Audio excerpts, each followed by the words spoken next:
dudung tambah pedot, tak dudung tambah pedot, tak dudung mesti pulang, tak dudung mana, tak dudung hasil oleh, tak dudung pedot. Saya sangat tertarik tentang IKN dan itu bagus, harus kita laksanakan sebagai warisan dari Pak Jokowi. Tapi tadi saya tergelitik, anggaran untuk IKN itu hanya 20% dari APBN dan sisanya dari investor. Sejauh yang kita baca, sampai sekarang belum ada satupun investor yang masuk ke sana. Coba kalau ada sebutkan, sebutkan misalnya 2 atau 1 gitu, investor mana yang sudah masuk ke sana? Untuk menanggapi Prof. Mahfud, Prof, mungkin nanti setelah pulang dari debat bisa di Google, sudah banyak yang masuk. Hanya pada Agung Sedayu.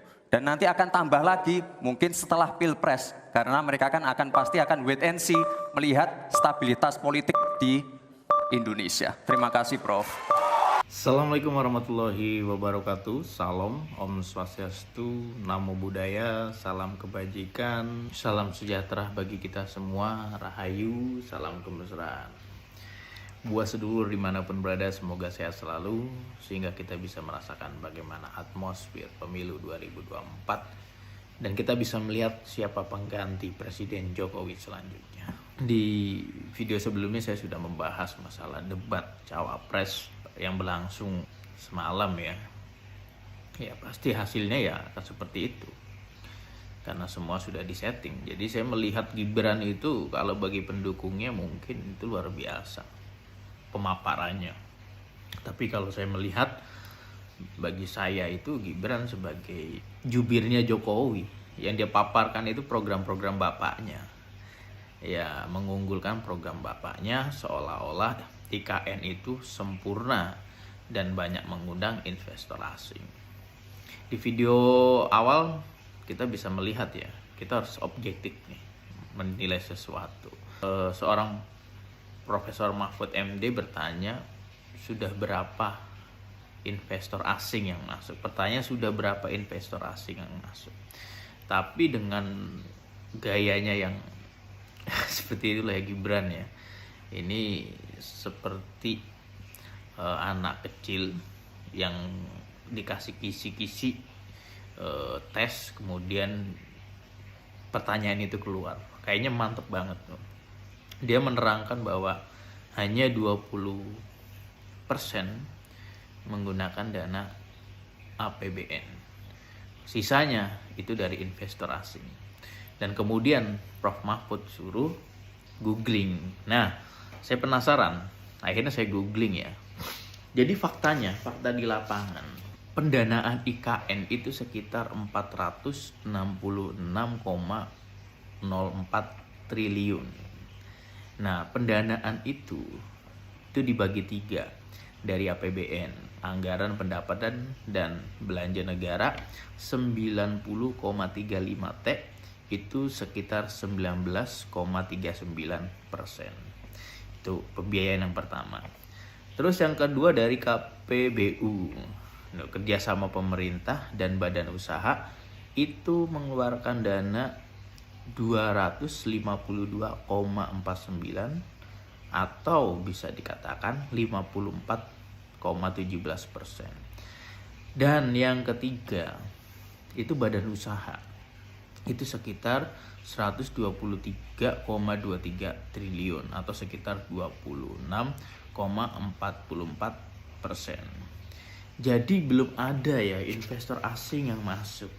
Dan terus tadi Gibran suruh googling ya, nyuruh Pak Mahfud MD googling. Saya biar kita googling sendiri. Kalau kita mengecek publikasi dari indonesia.go.id, dapat diketahui cukup banyak pihak yang berinvestasi ke IKN. Pemerintah telah menerima 305 surat pernyataan minat investasi atau letter of intent law untuk IKN dari investor dalam dan luar negeri. Dari jumlah ini, 172 lol berasal dari investor domestik Indonesia. Sedangkan 133 sisanya merupakan minat investasi asing dengan Singapura, Jepang, Malaysia, dan Cina sebagai beberapa negara teratas yang menyatakan minatnya. Namun secara spesifik tidak disebutkan Mayapada. Gibran kan ngomong Mayapada ya.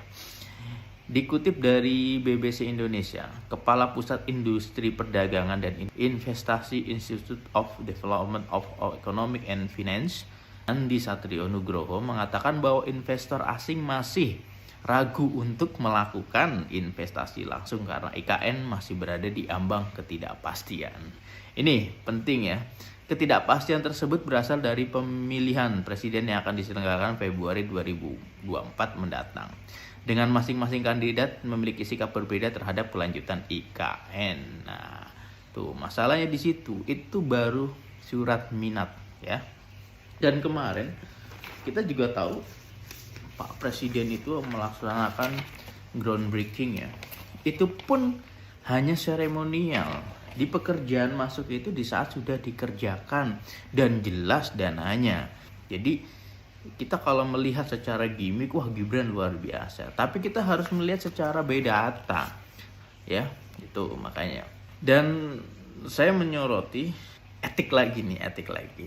Jadi saking senengnya, jadi si Gibran melakukan ini mungkin nih, ini.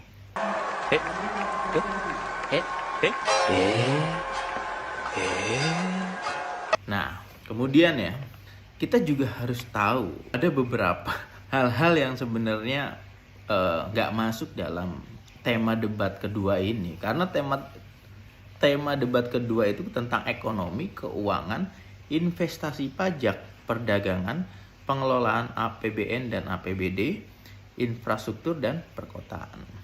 Dan pertanyaan tentang carbon capture and strong, ya, itu masuknya sistem energi. Itu nanti tema di debat keempat. Nah, tema debat keempat Cawapres itu tentang pembangunan berkelanjutan, sumber daya alam, lingkungan, hidup, energi, pangan, agraria, masyarakat adat dan desa.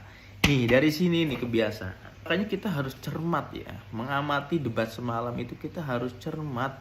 Jangan mudah terbawa situasi dan kondisi. Gibran mungkin lupa kalau Pak Mahfud MD itu bagian dari pemerintahan. Apalagi jabatannya Menko Polhukam.